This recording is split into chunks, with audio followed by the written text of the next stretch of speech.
Got it पे सब click करेंगे तो लीव नहीं करेंगे मीटिंग। जय राधा माधवा,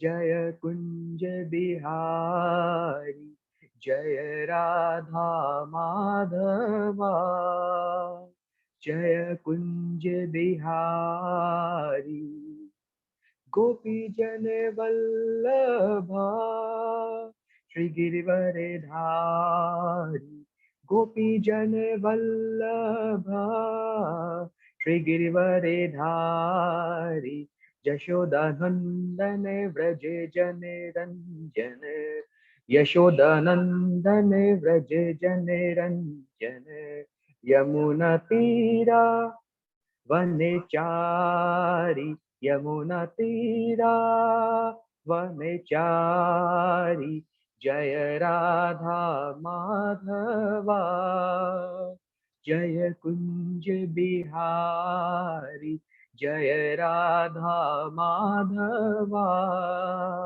जय कुंज बिहारी, गोपी जन वल्लभा, श्री गिरिवर धारी, गोपी जन वल्लभा, श्री गिरिवर धारी, यशोदा नंदन व्रज जन रंजन, यशोदा नंदन व्रज जन रंजन, यमुना तीरा वनचारी, यमुना तीरा वनचारी, जय राधा माधवा, जय कुंज बिहारी, जय राधा माधवा, जय कुंज बिहारी, हरे कृष्णा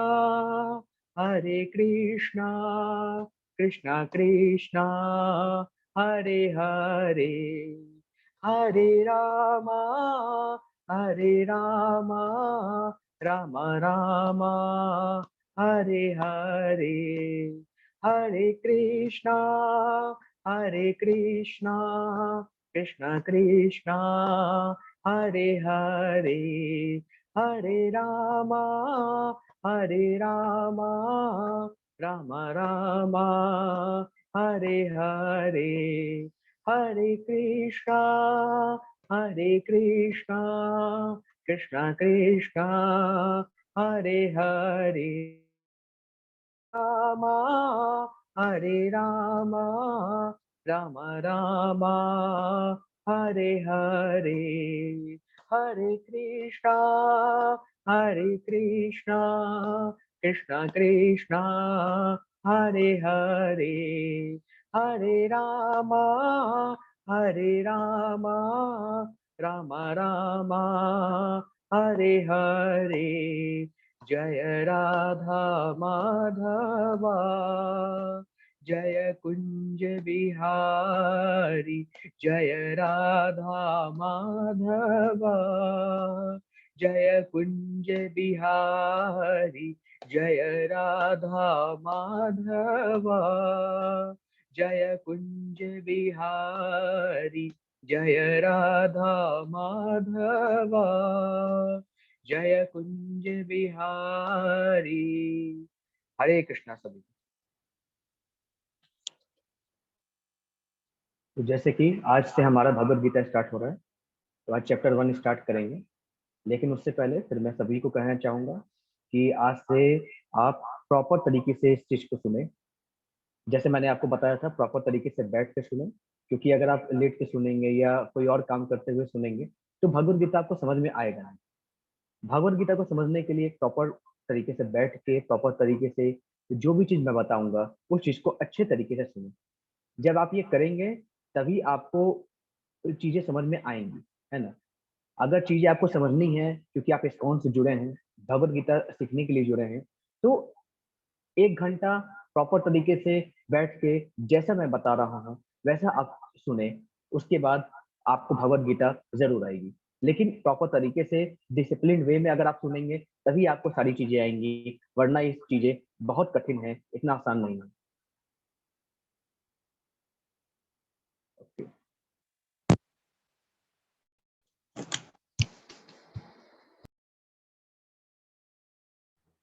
अभी वॉइस प्रॉपर आ रही है?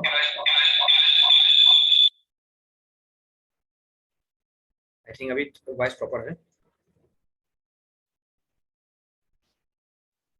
अभी भी इको हो रहा है?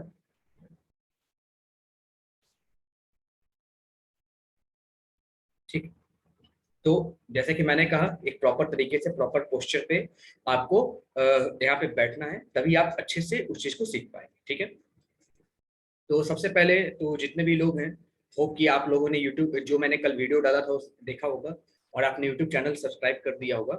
अगर नहीं किया है तो एक बार मैं फिर से उस यूट्यूब चैनल का लिंक डाल दे रहा हूँ, क्योंकि वो बहुत ज़रूरी है, रेगुलर अपडेट आते रहते हैं उसमें।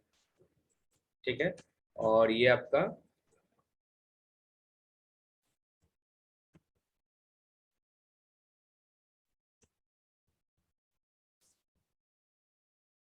तो मैंने एक बार और यूट्यूब लिंक डाल दिया है।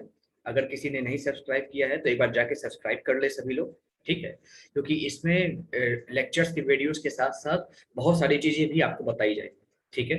तो प्रॉपर तरीके से इसको सब्सक्राइब कर ले, और बेल आइकन दबा के इसका नोटिफिकेशन ऑन कर लीजिएगा, जिससे आपको रेगुलर अपडेट्स वीडियोस के मिलते रहेंगे। जो भी तरह की क्लासेस होंगी, किसी भी तरह की चीजें होंगी, वो सारी चीज आपको इस यूट्यूब चैनल पे मिलेंगी। तो अगर किसी ने सब्सक्राइब नहीं किया है यूट्यूब चैनल, तो सबसे पहले आप जाके इसको सब्सक्राइब कीजिए। तब तक मैं स्क्रीन शेयर करता हूँ। ठीक है। तो एक बार आप लोग इसको सब्सक्राइब कर देंगे चैनल पे जाके, जिससे कि आप लोग अच्छे से आप अपने भगवत गीता की जो यात्रा है, जर्नी है 18 डेज की, उसको अच्छे से कर पाए। ठीक है। एक बार और लिंक शेयर कर दे रहा हूँ मैं। अब मैं स्क्रीन शेयर कर रहा हूँ, तब तक आप लोग जो है इस चीज को सब्सक्राइब कर लीजिए यूट्यूब चैनल पे। ठीक है।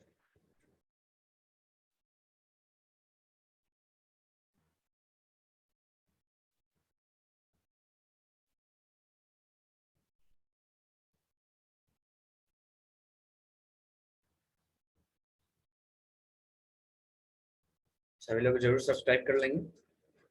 ठीक है। हरे कृष्णा सभी को। अब हम स्टार्ट कर रहे हैं आज का चैप्टर। ठीक है।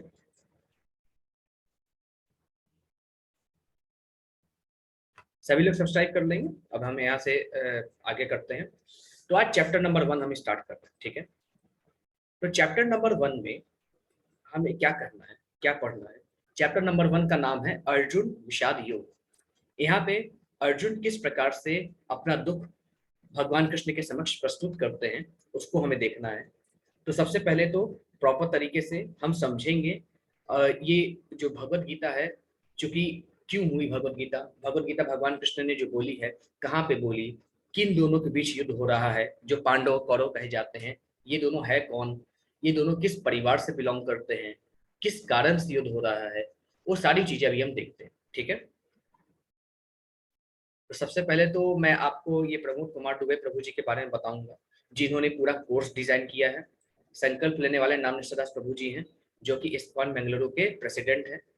और पूरा का पूरा जो कोर्स है, जो आप लोग गीता का देख पा रहे हैं, तो प्रमोद कुमार दुबे प्रभु जी के द्वारा ये किया गया है। ये कई पीएसयू में काम भी कर चुके हैं।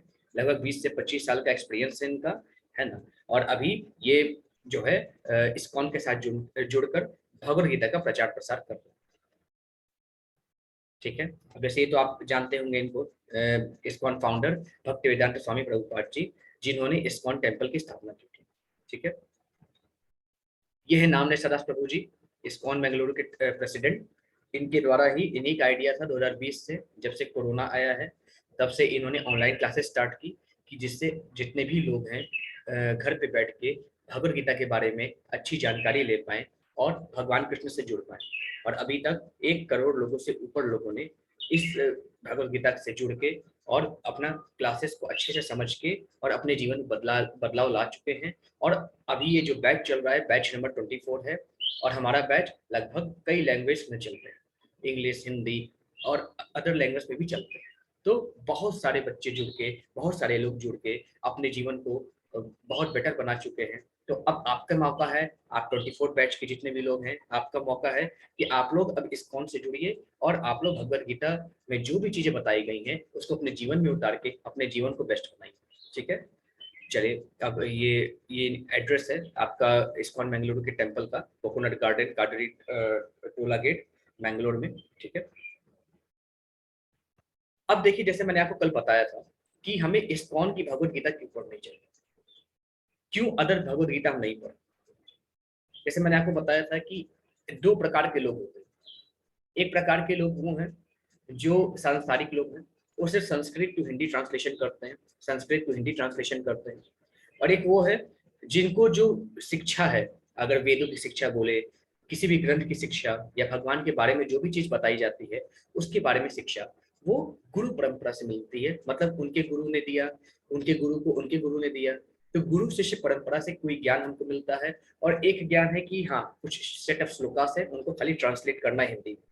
तो आप अपने हिसाब से एक बार चैट बॉक्स में बताइए कि कौन ऐसा व्यक्ति है जो भगवान के बताए गए शब्दों को अच्छे से बता पाएगा।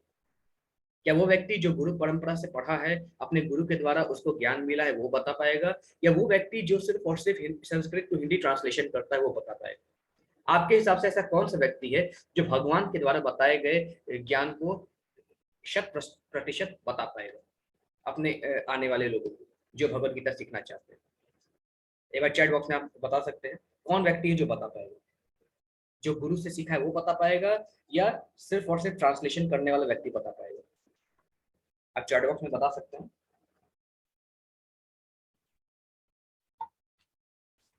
बिल्कुल। तो गुरु शिष्य परंपरा से सीखा हुआ व्यक्ति, बहुत सारे सभी लोगों के जवाब गुरु शिष्य परंपरा से हैं, बहुत बढ़िया। और चूंकि देखिए एक सांसारिक व्यक्ति जो है वो क्या करेगा, संस्कृत टू हिंदी ट्रांसलेशन करेगा। लेकिन भगवान किस भाव से बता रहे हैं अर्जुन को, जो भी चीज भगवान ज्ञान बताएंगे अर्जुन को, वो सारी चीजें किस भाव से बता रहे हैं। वो सिर्फ और सिर्फ इसलिए नहीं कि युद्ध में अर्जुन युद्ध नहीं कर रहा है तो इसलिए भगवान कृष्ण अर्जुन को बता रहे हैं।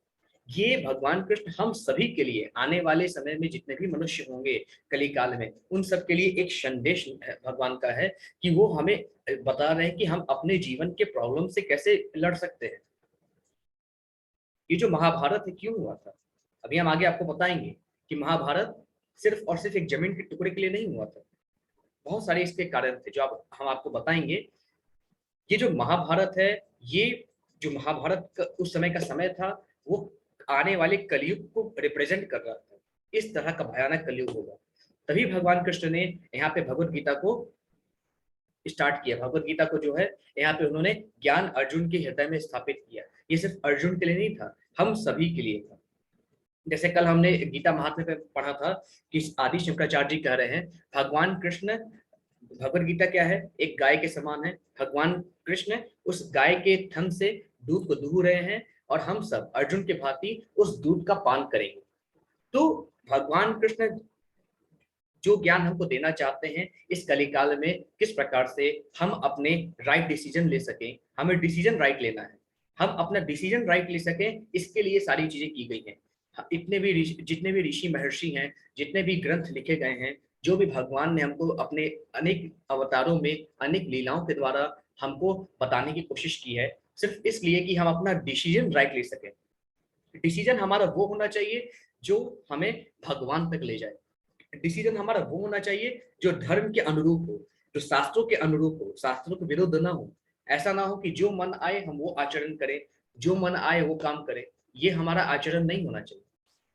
तो वह व्यक्ति जो गुरु से ज्ञान लिया हो, गुरु से दीक्षा लिया हो, उस व्यक्ति के पास उसके पास समझाने की क्षमता ज्यादा होगी। उस व्यक्ति के पास वो व्यक्ति बेहतरीन तरीके से समझा सकता है भगवान क्या बताना चाह रहे हैं। किसकी अपेक्षा, उस व्यक्ति के जो सिर्फ और सिर्फ संस्कृत को हिंदी ट्रांसलेशन कर रहा है। इसलिए इस्कॉन की भगवत गीता जो कि प्रभुपाद जी ने एक एक श्लोक को बहुत अच्छे तरीके से उसके बारे में बताया है, उसको उदाहरण ले लेके, हर श्लोक में उदाहरण ले लेके बताया है कि भगवान कृष्ण किस प्रकार से हम सबको क्या संदेश देना चाह रहे हैं, किस समस्या के लिए, कौन सा समस्या के लिए भगवान क्या उपदेश दे रहे हैं, हम सब यहाँ पे देख पाएंगे। इसलिए हमको इस्कॉन की भगवत गीता पढ़नी चाहिए कि ये हमको एक ऐसा ज्ञान प्रदान करता है कि हम अपने जीवन को सुखपूर्वक और अच्छे से देख पाए, अच्छे से जी पाए। इसलिए भगवत गीता हमको इस्कॉन की पढ़नी चाहिए। ठीक है। फिर जैसे कि कल मैंने आपको बताया था, भगवत गीता क्या है, अर्जुन की माया को कृष्ण की व्यवस्था समझना होगा। यहाँ पे अब देखिए कि भगवान कृष्ण ने युद्ध के बीच क्यों आखिर भगवत गीता बोली। ये जो भगवत गीता बोली गई है, जब लड़ाई चल रही थी, युद्ध स्टार्ट होने वाला था, उसी के बीचों बीच अर्जुन को भगवान ने खड़ा किया, वहां पे भगवत गीता बोली। क्यों बोली, क्या कारण था? अर्जुन जब युद्ध करने आया था तो उसको मालूम नहीं था कि उसको लड़ना है? बिल्कुल मालूम था सब कुछ अर्जुन को। उसको लड़ाई करनी है, उसके सामने दुर्योधन होंगे, उसके भाई होंगे, और भी बहुत सारे लोग होंगे। लेकिन अचानक अर्जुन कहता है कि मैं युद्ध नहीं करूंगा। क्या कारण है इसका? इसका कारण यही है कि भगवान चाहते हैं अर्जुन के माध्यम से जितने भी व्यक्ति हैं आने वाले समय में, वो इस दिव्य ज्ञान को लेके अपने जीवन को बेहतर बना सके। इसलिए भगवान ने अपनी माया के द्वारा अर्जुन को भ्रमित किया। अर्जुन जिससे युद्ध देखकर घबरा गए, और फिर अर्जुन वो सारे के सारे प्रश्न पूछे भगवान कृष्ण से, जो कि एक व्यक्ति को अपने जीवन में जरूरत होती है। सभी के सभी प्रश्न अर्जुन ने भगवान कृष्ण से पूछे, जो कि हर व्यक्ति को, हम सभी लोगों को अपने जीवन में सारे प्रॉब्लम फेस करने होते हैं। उन सब के उत्तर भगवान श्री कृष्ण ने भगवत गीता में दिए। अगर अर्जुन भ्रमित नहीं होता तो भगवान कृष्ण नहीं बोलते भगवत गीता, लेकिन अर्जुन भ्रमित हुआ, तब जाके भगवान कृष्ण ने भगवत गीता बोली। तो भगवान कृष्ण ने माया रची थी, जिसके थ्रू अर्जुन को भ्रमित करके हम सबको भगवत गीता जैसा महान ज्ञान हमको प्रदान किया। ठीक है, अब इसको ध्यान से देखिए। हमारे ग्रंथ में, हमारे पुराणों में 18 का बहुत महत्व है। जब ये महाभारत का युद्ध हो रहा था तो उसमें 18 अक्षरोणी सेनाएं थी। जैसे बटालियन होता है आज के समय में सेनाओं में, वैसे ही उस समय अक्षरोणी होती थी। एक अक्षरोणी सेना में कई लाख हाथी घोड़े होते थे, पैदल सैनिक होते थे, घुड़सवार सैनिक होते थे, हाथी दल सैनिक होते थे। इतने तरह के सैनिक एक अक्षरोणी सेना में होते थे। तो टोटल 18 अक्षरोणी सेनाओं ने भाग लिया था। 7 अक्षरोणी सेनाएं पांडवों की थी और 11 अक्षरोणी सेनाएं कौरवों की थी। चिंता मत करिए, पांडव कौरव के बारे में डिटेल में आगे मैं बताने वाला हूँ। ये जो महाभारत का युद्ध था 18 दिन चला था। 18 का बहुत महत्व है। 18 अक्षौणी सेनाएं थी, 18 दिन युद्ध चला था। हमारे ग्रंथों में 18 पुराण है। भगवत गीता का टोटल 18 अध्याय, 18 चैप्टर है। और महाभारत में हम जब पढ़ेंगे तो उसमें टोटल 18 पर्व है ना। 18 पर्व में डिवाइड है पूरा महाभारत। तो 18 का बहुत महत्व है हमारे धर्म ग्रंथ में। 18 अश्विनी सेना, 18 दिन लड़ाई का, 18 पुराण, 18 भगवत गीता के चैप्टर्स और 18 पर्व महाभारत के। ठीक है, अब सवाल आता है कि भगवत गीता में हमें क्या क्या सीखेंगे, क्या क्या सीखने वाले हैं भगवत गीता में, किस किस चीजों पे फोकस किया जाएगा भगवान कृष्ण द्वारा भगवत गीता में। तो सबसे पहली चीज कि हम जानेंगे कि ईश्वर सिर्फ भगवान कृष्ण है। भगवान कृष्ण ही ईश्वर है, उनके अलावा कोई ईश्वर नहीं है, बाकी सब देवी देवता हैं। सबसे पहली चीज हम यहाँ पे सीखेंगे कि भगवान कृष्ण ही सर्वोत्तम है, वही परमेश्वर है, बाकी सभी देवी देवता हैं यहाँ पे। दूसरा, जीव के बारे में जानेंगे, हम अपनी आत्मा के बारे में जानेंगे। हम कौन है, हम शरीर है, आत्मा है, हम क्या है, हम ये जानेंगे। ये आत्मा क्या करती है, कैसे रहती है, किस प्रकार से मृत्यु होने के बाद कहाँ जाती है, सब कुछ हम यहाँ पे देखेंगे।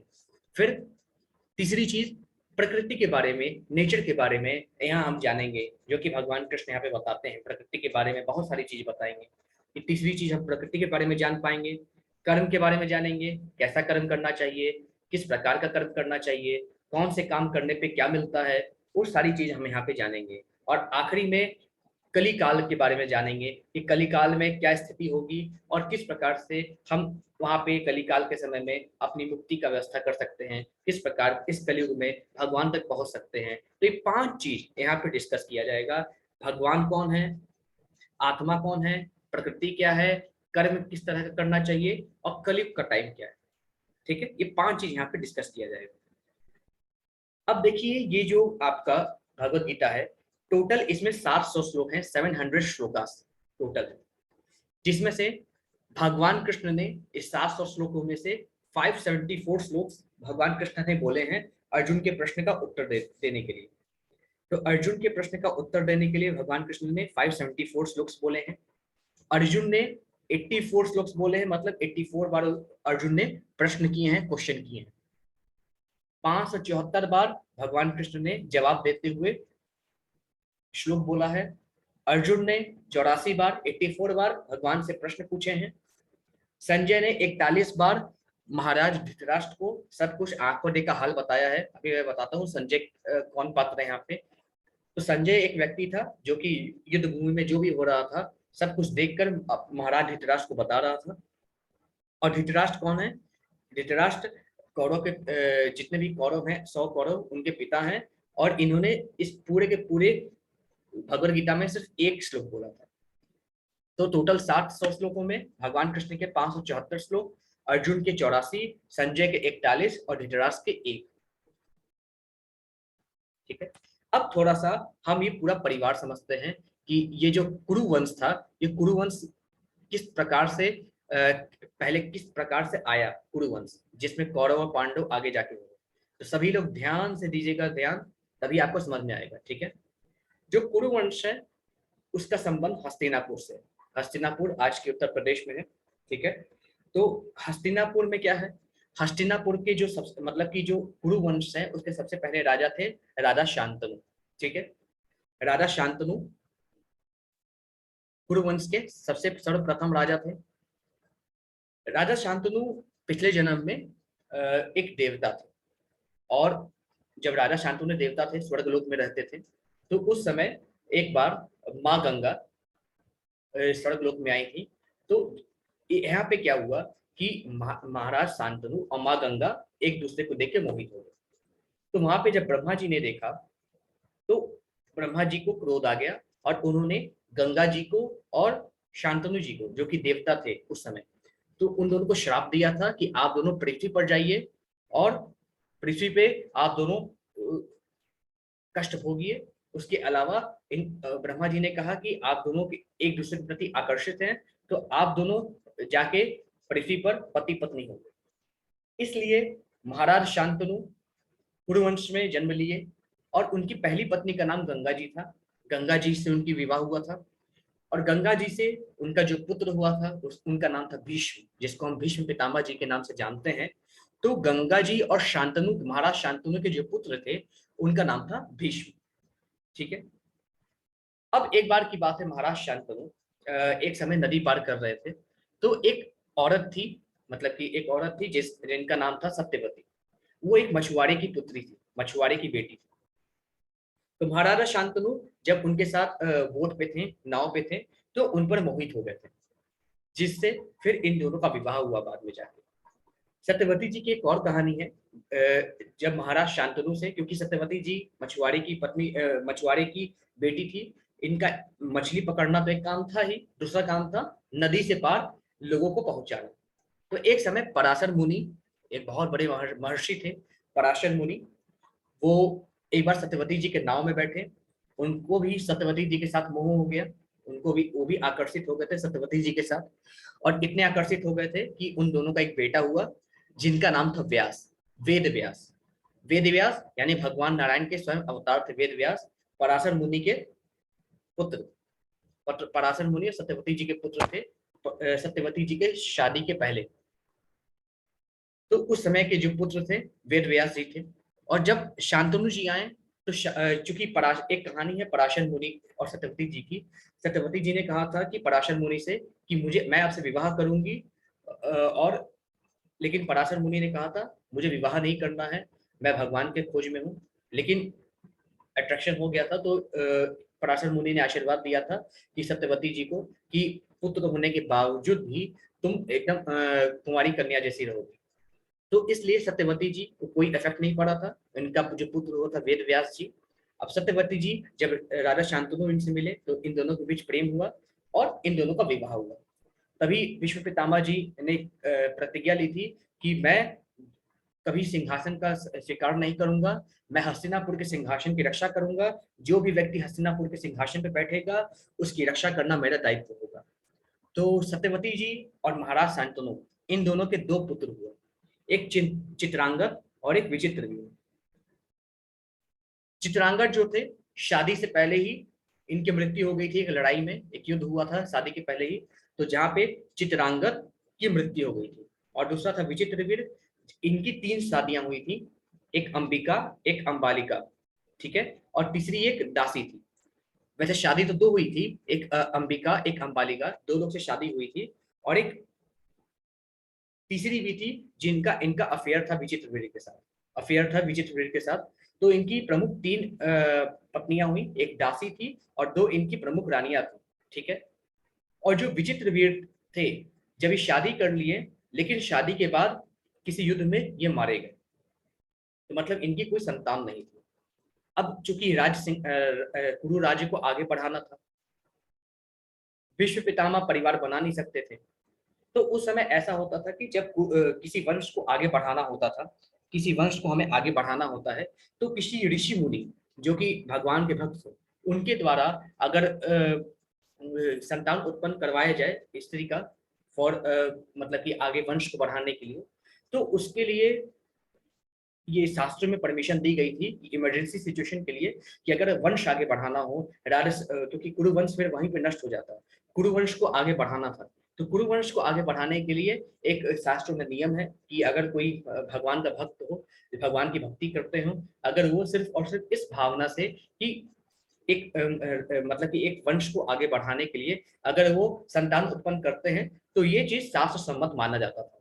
तो इसलिए सत्यवती जी के पुत्र कौन थे? वेद व्यास।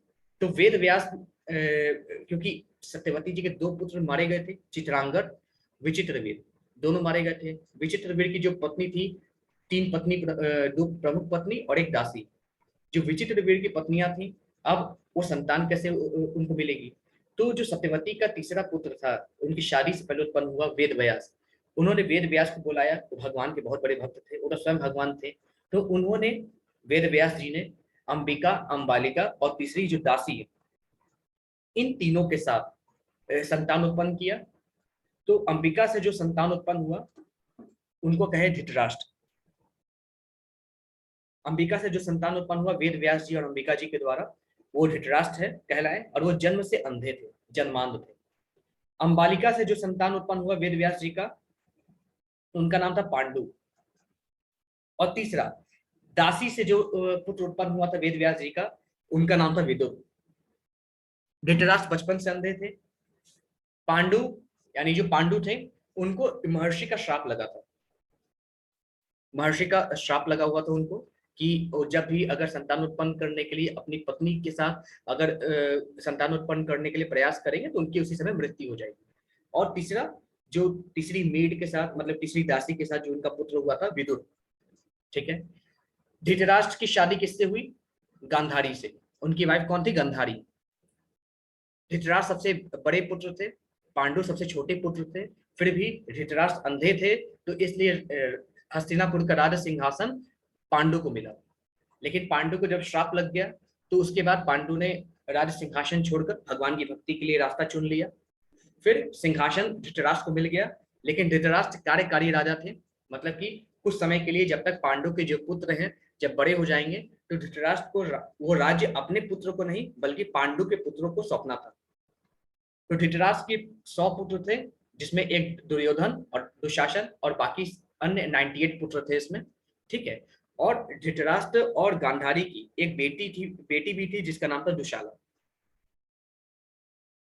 और धृतराष्ट्र की इन 100 पुत्रों के अलावा, एक बेटी के अलावा, धृतराष्ट्र की जो एक दासी थी, उनके साथ भी इनका एक पुत्र था जिनका नाम था युयुत्सु, ठीक है। शकुनी गांधारी का भाई था, धृतराष्ट्र का साला था शकुनी। अब पांडु का परिवार देखते हैं। पांडु की 2 पत्नियां थी, एक का नाम था कुंती, एक का नाम था मादरी। कुंती इनकी पहली पत्नी थी, मादरी इनकी दूसरी पत्नी थी। माता जो कुंती थी, वो ऋषि दुर्वासा की बहुत सेवा की थी, तो ऋषि दुर्वासा ने उनको वरदान में 6 मंत्र दिए थे और कहा था इन 6 मंत्रों को अगर आप पढ़ेंगी, जिस मंत्र को पढ़ेंगी और जिस देवता का आवाहन करेंगी, वो देवता प्रकट हो जाएंगे और अपना सा पुत्र, अपना सा बेटा वो आपको देंगे। तो कुंती जी ने कहा कि ये वरदान मुझे मिला है, चलो एक बार हम ट्राई कर लेते हैं कि वरदान सही होता है कि नहीं।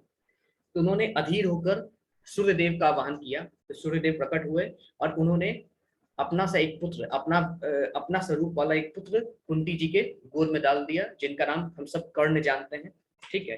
तो कर्ण कौन था? कुंती जी के विवाह के पहले का पुत्र, और कुंती जी ने लोक लाज के कारण कर्ण को नदी में बहा दिया था।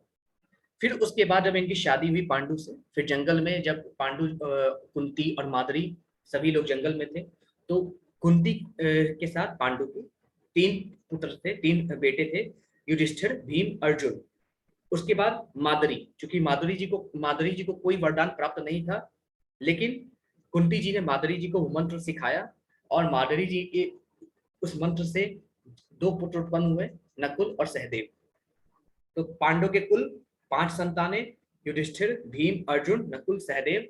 कुंती जी के शादी से पहले एक पुत्र था जिसका नाम था कर्ण। ठीक है। कुंती जो है भगवान कृष्ण की बुआ लगती थी, भगवान कृष्ण उनके नेफ्यू थे। ठीक है। विदुर शादी नहीं किए थे, विदुर महामंत्री थे हस्तिनापुर। ठीक है, महामंत्री समझिए प्रधानमंत्री। ठीक है, प्रधानमंत्री थे हस्तिनापुर के राज सिंहासन पे। तो ये पूरा का पूरा कुरुवंश था। एक बार और समझ लीजिए, महाराज शांतनु की 2 पत्नी, गंगा, सत्यवती। गंगा जी के पुत्र भीष्म पितामह, सत्यवती जी के विवाह के पहले के पुत्र पराशर मुनि के साथ वेद व्यास। सत्यवती जी के 2 पुत्र, एक आपका चित्रांगद और एक विचित्रवीर। चित्रांगद की मृत्यु हो गई थी शादी से पहले ही, और विचित्रवीर की मृत्यु शादी के बाद हुई। इनकी 3 पत्नियां थी, अंबिका, अंबालिका और तीसरी एक दासी थी। अंबिका से जो पुत्र उत्पन्न हुआ वेद व्यास जी का, वो धृतराष्ट्र हुआ, जो कि जन्म से अंधे थे। अंबालिका से जो पुत्र उत्पन्न हुआ पांडु हुआ, जो कि जिनको श्राप लगा था। और तीसरा जो दासी से हुआ पुत्र वो विदुर हुए, जो कि प्रधानमंत्री थे हस्तिनापुर के। धृतराष्ट्र की शादी गांधारी से हुई, इनके 100 पुत्र, एक बेटी, और धृतराष्ट्र ने एक दासी से भी पुत्र उत्पन्न किया था जिसका नाम युयुत्सु था। और जो ये गांधार राज शकुनी गांधारी के भाई था और धृतराष्ट्र का साला था। पांडव की 2 पत्नी थी, कुंती और माद्री। कुंती के 3 पुत्र थे, युधिष्ठिर, भीम, अर्जुन। और माद्री के 2 पुत्र थे, नकुल और सहदेव। माता कुंती के विवाह के पहले का एक पुत्र था कर्ण, जिसको उन्होंने नदी में बहा दिया था। विदुर आजीवन उन्होंने शादी न करने का निर्णय लिया था। ठीक है। तो ये पूरा का पूरा कुरुवंश है। और आगे जाके जितने भी धृतराष्ट्र के पुत्र थे, धृतराष्ट्र के जितने भी बेटे थे, उन सबको कौरव कहा गया। और पांडु के जितने भी पुत्र थे, युधिष्ठिर, भीम, अर्जुन, नकुल, सहदेव, इन सबको पांडव कहा गया। जबकि ये दोनों कुरुवंश के थे, परंतु इन दोनों को धृतराष्ट्र ने हमेशा कहा कि जो पांडु से उत्पन्न पुत्र हैं वो पांडव हैं, और जो धृतराष्ट्र के बेटे हैं वो सभी लोग कौरव हैं। तो कौरव मतलब धृतराष्ट्र के 100 पुत्र, और पांडव मतलब युधिष्ठिर, भीम, अर्जुन, नकुल और सहदेव। ठीक है। आई थिंक इतना समझ में अवश्य आ गया होगा। नहीं आया होगा तो एक बार आप यूट्यूब पे फिर से जाके इसको एक बार और देख लीजिएगा, यूट्यूब पे सारी वीडियो अवेलेबल रहेंगी। ठीक है, चलिए आगे चलते हैं। एक बार और मैं यूट्यूब का लिंक डाल दे रहा हूँ, आप सभी लोग यूट्यूब को सब्सक्राइब कर लीजिएगा, क्योंकि इस पे जितने भी चीजें हैं मैं डालूंगा, जितने भी वीडियोस रहेंगे और सारी अपडेट्स इस पे डालूंगा, तो काइंडली सभी लोग इसको सब्सक्राइब कर लीजिएगा अगर किसी ने सब्सक्राइब नहीं किया हो तो। ठीक है। अब यहाँ से अर्जुन का योग विलाप यहाँ से स्टार्ट होता है। ठीक है। अब यहाँ से भगवत गीता का श्लोक नंबर हम फर्स्ट करने वाले हैं, तो सभी लोग ध्यान से सुनेंगे। धृतराष्ट्रवाचः धर्मक्षेत्रे कुरुक्षेत्रे समवेतायुयुत्सवः मामकः पांडवश्चैव किमकुर्वत संजयः। धृतराष्ट्र ने कहा, हे संजय, धर्म भूमि कुरुक्षेत्र में युद्ध की इच्छा से एकत्र हुए मेरे तथा पांडव के पुत्रों ने क्या किया। तो यहाँ पे इसको स्टार्ट करने से पहले थोड़ा सा मैं पीछे जाऊंगा। जब युद्ध स्टार्ट होने वाला था, युद्ध क्यों स्टार्ट हुआ? क्योंकि कौरव और पांडव में इतनी दुश्मनी बढ़ गई थी। जब पांडव के पुत्र यानी पांडव के पुत्र युधिष्ठिर, भीम, अर्जुन, नकुल, सहदेव जब वापस लौट कर आए और उन्होंने कहा धृतराष्ट्र से कि आप कार्यकारी राजा हैं, पांडव ने अपना राज्य आपको धरोहर के रूप में सौंपा था, अब वो राज सिंहासन हमारे बड़े भ्राता युधिष्ठिर को दे दीजिए। तो जो धृतराष्ट्र का पुत्र था दुर्योधन, उसने मना कर दिया, कहा कि ये राज सिंहासन मेरा है, मैं इसको लूंगा। तो इन दोनों के बीच में राज सिंहासन के लिए खींचतान बहुत ज्यादा बढ़ गई, इतनी ज्यादा बढ़ गई कि इन दोनों में युद्ध की नौबत आ गई। और एक समय जो है धृतराष्ट्र ने जो पांडव है उनको कहा कि जाओ तुम खांडव प्रस्थ ले लो। मतलब हस्तिनापुर में एक जगह था जो कि पूरा बंजर भूमि था, पूरा जंगल का इलाका था, और उस समय वो नागों का बसेरा हुआ करता था। तो वहां पे मतलब कि इसने धृतराष्ट्र ने सोचा कि भाई हम दे देते हैं खांडोप्रस्थ पांडवों को, वो सब नागों के साथ रहेंगे, मतलब छल किया पांडवों के साथ।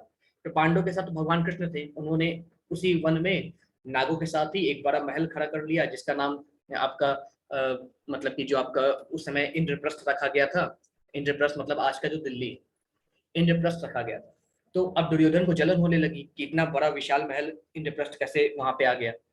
तो अब यहाँ पे दुर्योधन को फिर से यहाँ पे ईर्ष्या होने लगी और वो इंद्रप्रस्थ को भी हथियाना चाहता था। तो उसने धोखे से जितने भी, चूंकि उस समय जो 5 राजा थे वो सब हस्तिनापुर के अधीन थे, मतलब वो स्वतंत्र नहीं थे, परतंत्र थे। तो जो हस्तिनापुर का राजा कहता था वो करना पड़ता था। तो हस्तिनापुर के राजा धृतराष्ट्र ने 5 पांडवों को जुआ खेलने बुलाया। अब चूंकि आदेश था ताश्री का, तो सभी लोग गए जुआ खेलने, और शकुनी और दुर्योधन की चाल ने 5 पांडवों को जुआ में हरा दिया।